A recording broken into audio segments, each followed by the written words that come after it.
Hello, faculty members, scholars, and participants. My session focuses on social fluidity.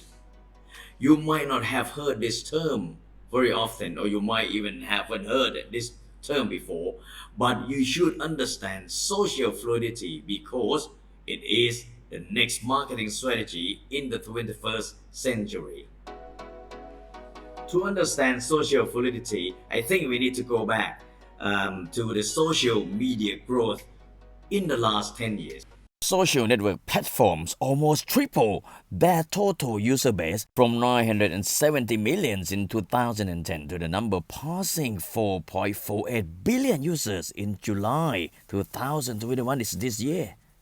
What actually has driven this growth is the number of people with the internet access and the smartphones around the world.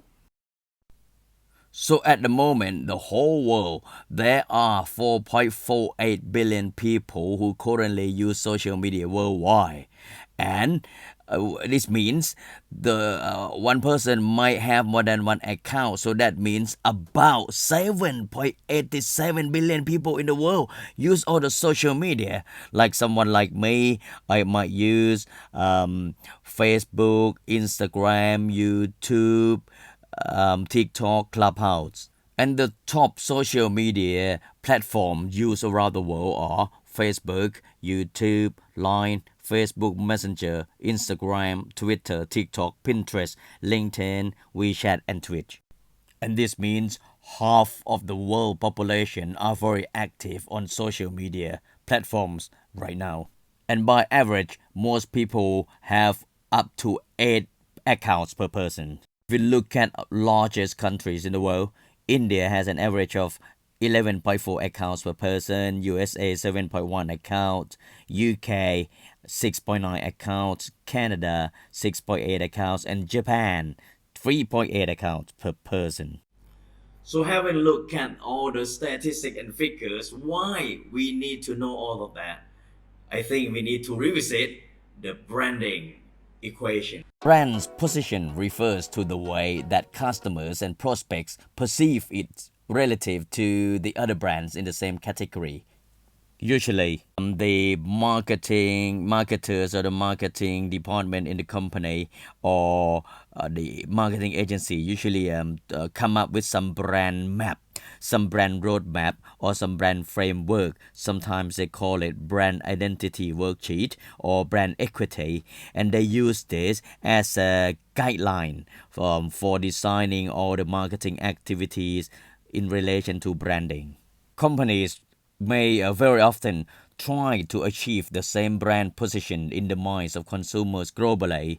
It's not even before the past 2 decades that most giant companies realized that they had to adjust the message in different countries. Take Coca-Cola and Pepsi, for example. Originally, Coca-Cola and Pepsi came up with some advertising campaign and they focus only the functionality of the beverage, of the drink. Coca-Cola and Pepsi projected their refreshing effect, their refreshment.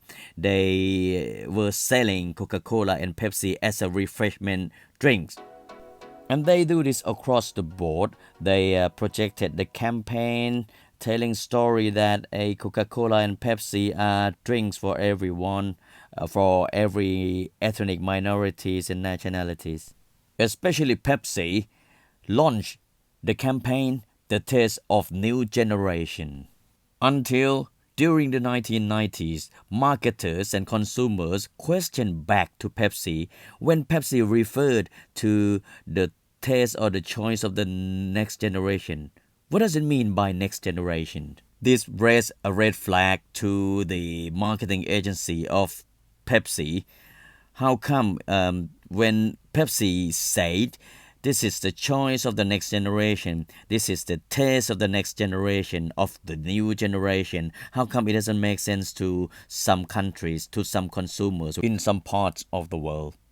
Therefore, Pepsi commissioned some marketing consulting firm to conduct a research to find out. And they discovered that even though Coca-Cola or Pepsi are basic beverage, but people might have some meaning behind it differently. Although the company might just want to project a very good, refreshing drink, but people consume the drink not just because of the sake of the drinking, but because of some meaning. Some countries like Malaysia wanted to consume the Coke or Pepsi because they want to look more modernized, they want to look more Americanized. Some countries in Europe, East European countries, would like to take Coca-Cola or Pepsi because they want to project that they now are free from the old power of Soviet Union.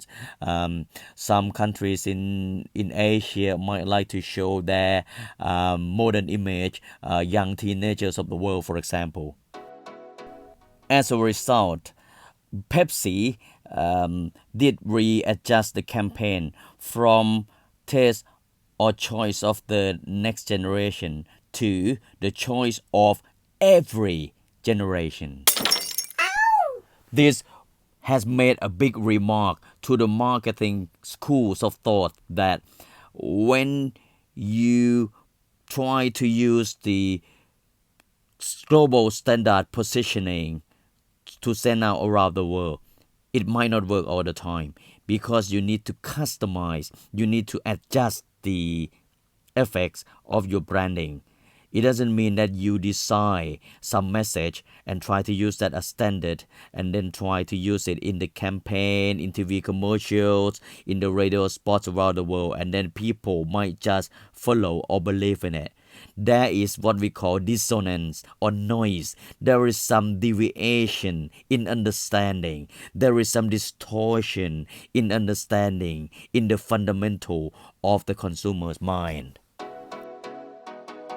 Looking at another very interesting example, which is BMW, the luxury car from Germany. BMW tried to project the engine, the performance, the sportiness of the engine. So BMW launched the campaign, the ultimate driving machine, for a long time.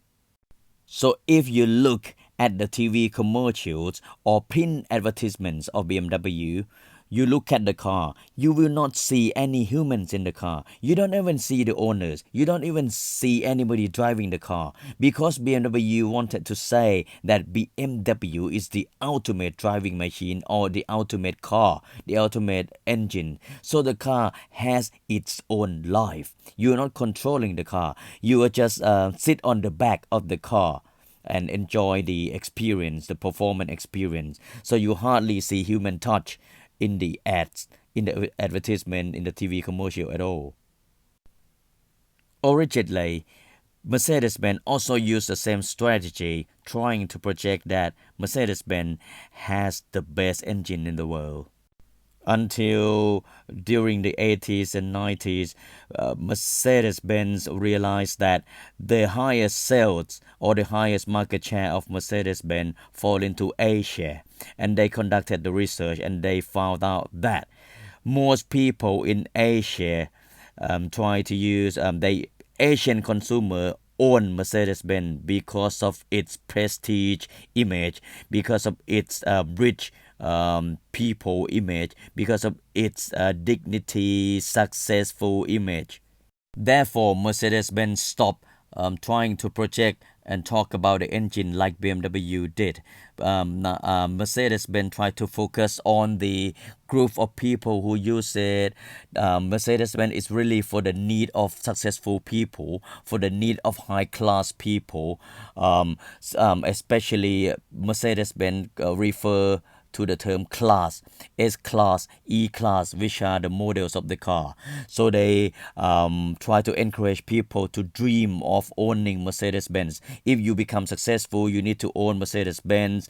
You must aspire for Mercedes-Benz. In your life, you must own at least one Mercedes-Benz. This is a fantasy. This is a dream car. This is a dream saloon for everyone who would like to be successful or who are truly successful. How about BMW? Only until the early 2000s, then BMW conducted the research and realized that, hey, if you are in the luxury car market, you need to project the image to match the target needs. Asian consumers of luxury cars didn't really focus on the performance, but they focused on the image. The image that helped them emulate their successful and to be somebody. So BMW totally changed and launched a new campaign.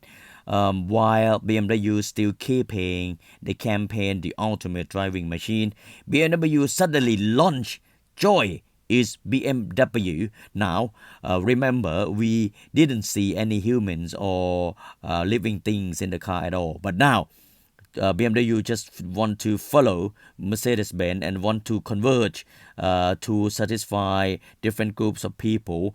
Now you can see they jump and cheer and laugh. You can see people jump and smile. A lot of people say they have been owning BMW for fun, it's for everyone. You can see the child in the car. Now you see everything in BMW. And since then, BMW actually produce a lot of TV commercials which are very funny. So BMW now is a luxury car for people with sportiness heart or young at heart. There seems to be a shift for global brand positioning to local brand positioning in the social fluidity. So there are major questions from the next new normal marketers today. Do we really need such a long time to reposition? I mean, do we need to take such a long time like Pepsi, Coca-Cola to realize that, hey, global standard positioning doesn't answer all the demands of the consumers around the world? Do we need to take that long to realize about this? Next, does it need to be so costly to learn about the consumer needs? As we see, BMW might have lost a lot of market shares to Mercedes-Benz because Mercedes-Benz focuses on the Asian consumer demands, which is the prestige, the premium car for success people instead of focusing purely on functionality. Does it need to be so costly for Pepsi and Coca-Cola to realize that, hey, people just take the beverage to drink, not all just for the sake of refreshing, but for modernization, westernization, Americanization. They love, they enjoy the image, the feeling of it as well to be westernized. And the day of one to many marketing strategy might be over. Why? Because unlike before, today consumer A has different channels of behavior. For example, me,ภคพล, one day I look at the same brand, I look at the same product on YouTube. I comment differently. I expect different things. I look at Facebook, look at the brand A. I look at it differently. I post the comment differently. I look at the IG, Instagram, I look at the photos. I make a comment differently. I want to learn about the product, the same brand, differently. So there are, for one person, for one customer, there are different modes, different psychographics, different expectations from one person. So today, there is a big overlap for customer or target segmentation. One person might have different segmentation of consumptions. So it's not about demographic segmentation. It's not about lifestyle segmentation. It's not about psychographic segmentation, but it's overlap. For one channel, at one point in time or even sometime of the day, I might expect things differently. From the same brand, from exactly the same product, but different messages I'm looking for, different materials I'm looking for. So all of these changes have constituted the phenomena we call fluid society. The term the fluid society stands for the unfolding digital society, which will irrevocably be organized indifferently from the current one. So you can see people have shifted the day that the marketers will come up with one-to-many strategy, hoping that they come up with one message or one uniqueness, one attribute, one features, and that can be distributed to people around the world because they presume that most consumers will be directed the same way they can do. No, it's over now because people are exposed to medias, people are exposed to different channels of distribution, different channels of learning about the brands and the products and services. So now consumers have more freedom. Consumers have freedom to choose any channel they want to. There is some blending, some fluidity, some flow of the information, or flow of freedom to access the information from any point in time from different channels. Therefore, you can't expect that your consumer or your customer will follow the same consumer journey. They now take the different journeys according to their preferences, their will, their need, their want. Today, the marketers do not need to rely on a big superstar idol to become the brand ambassador, but anybody at all, net idols, nano influencers, can talk about global brands. Look at this picture. Someone good looking become a creator in TikTok or Facebook Live. They can do Facebook Live. They can do TikTok Live. They can do on different platforms on the live mode and talk about L'Oreal, Shiseido, Laura Mercier, talk about Gucci bag. They can sell and resell Louis Vuitton bags. They can talk about different knowledges. They can talk about cosmetics. They can talk about suit, clothes, fashionable items, even food. So you can stop listening to marketing agency because there shall be no more brand equity constraint. Forget about the rigid brand positioning. Let your consumers own your brand.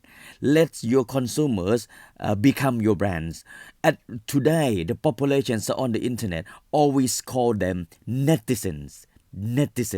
So let the netizens talk about your products, your services. They can sell your product, they can resell your products, and they don't want to follow the wordings or the messages you use in your media. They just want to craft their own words, decide their own wordings, talk in their own style. Forget about the personality, the brand image, the brand personality, the characteristic of the brand. Because the brand now becomes in the hands of the consumers. So consumers come with different faces, different backgrounds, different followers. So let them talk the way they want to. All netizens today can access and get exposed to thousands of customized brand and marketing messages in one day from different platforms. So what make you think that will make them follow your TV commercials? Stop. They have their own freedom. If they don't want to sleep for 24 hours, they get new messages and stories about your brands and products and services every single minute. So what should be the strategy we can do? We call it magnetic branding. Looking at this new generation, Khaby Lame and Addison Rae, for example. Khaby Lame became very popular, especially during the COVID-19 pandemic lockdown last year. He produced a lot of funny clips and very easy to watch and very entertaining in TikTok channel. And then he reran on YouTube. So he's only 21 years old, but he's got about 108.3 million followers, and a lot of people follow him. So his technique is that he's telling the story, targeting at different people in different countries. For example, in Thailand, he produced contents about Thailand, then Japan, Italy, Europe, US. So he captured all the hearts and minds and soul and loyalty of the audiences. And for Addison Rae Easterling, she's in the US and she's became the net idol or influencer on TikTok channel. She just has been doing the vlog. She dance, she talk about different things, fashion, stories, life as teenagers, and today she has about 5 million subscribers and total views of 128 million. And because of her rating, because of her success, she's got about 280 million. Netflix has paid for her to act in the latest film for youngsters. He saw that, and it's very successful. So you see, even in Hollywood, you don't need the big star, you don't need the big names anymore. Even for Netflix, which has about 400 million subscribers. Now Netflix doesn't look for any big movie stars, but Netflix just hired some net idols, some influencer from TikTok. So both KB Lame and Addison Rae are worth about $2 or $3 million today. So you can see the shift of the consumer journey and mindset from traditional segmentation, from one-to-many strategy that the company just try to come up with something and they think that they can use all the advertising budget and use the mainstream channels. No more. They cannot do that anymore. Today, marketers need to have the pipes mindset. What it mean? It mean the company need to enable the consumers to be their partners. The company needs to listen and learn from the customer and consumers. What they need to listen what the consumers are talking about their products, what the influencers, what are TikTok creators, what are the content creators are talking about their products and brand and services on different platforms today. And then how the customer connect to another customer, how the influencers or even customer connect and collaborate with the influencers, with the customer when they Facebook Live, when they TikTok Live, or even when they post something on IG, Instagram. The best the marketer or the company can do is to persuade. The mainstream advertising campaign now is to persuade and just try to reinforce the awareness of the brand and try to support the customer and consumers and influencers, the storyteller of your brand. Try to support them in terms of promotions, discount and whatever. Try to help them sell. You are now the supporting of the sales team, and the sales teams are the consumers, are not mainly the sales teams in some sales department in your company. Disney is perhaps another greatest example of all, because Disney now has taken over all the entertainment products and services. This is the largest entertainment conglomerate in the world, and it's very smart. Disney has publications, magazine, comic strips, even Disneyland and the theme parks, merchandising and films, Star Wars, Marvels, and all of the classics, fairy tales, and they really use all the available digital media platform, Facebook fan page, and they just allow the consumers to build their own communities. Those who are Marvel fans, those who are Disney Channel fans, they just support them. They just build a platform and communities and allow them to mingle, to socialize, to help them promote the awareness of the products and services of Disney. So you can see there is no more brand equity framework. We don't need brand equity equation. We don't need brand image identity constraints like the agency says anymore. Let the public sell and resell your products. You don't need to create some message. You don't need to think about what messages and positioning images that will capture, that will draw consumers. Consumers have strong awareness about your brand. They know about your brand. Let them talk about it. You don't need to worry who you're going to be. You don't need to worry what your brand is going to be. As long as they sell and resell their royalty will be created. Let them sell, let them generate revenues for you. As for avenues for future research, Professor Fishby and Essence proved that the relative importance of the act and normative belief in predicting behavioral intention and a person behavior varied as expected with the normal behavior. So I think in this era, the normative action of behavior might have changed due to the availability of the technology and changing consumer journey. I think it would be nice if we can conduct some researches to expand or establish these new theories and paradigm. I believe we can introduce the new normative explanation about the consumer behavior in the next new normal. Perhaps if we do it in Thailand, Thailand will be the first who introduces theory to the world.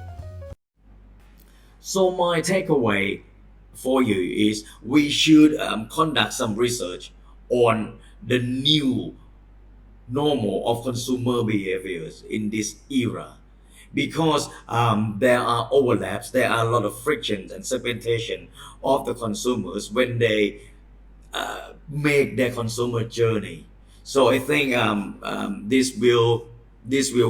we will come up with the new marketing theories for brand marketing for consumer behavior, which is what we exactly need for this next new normal in the 21st century.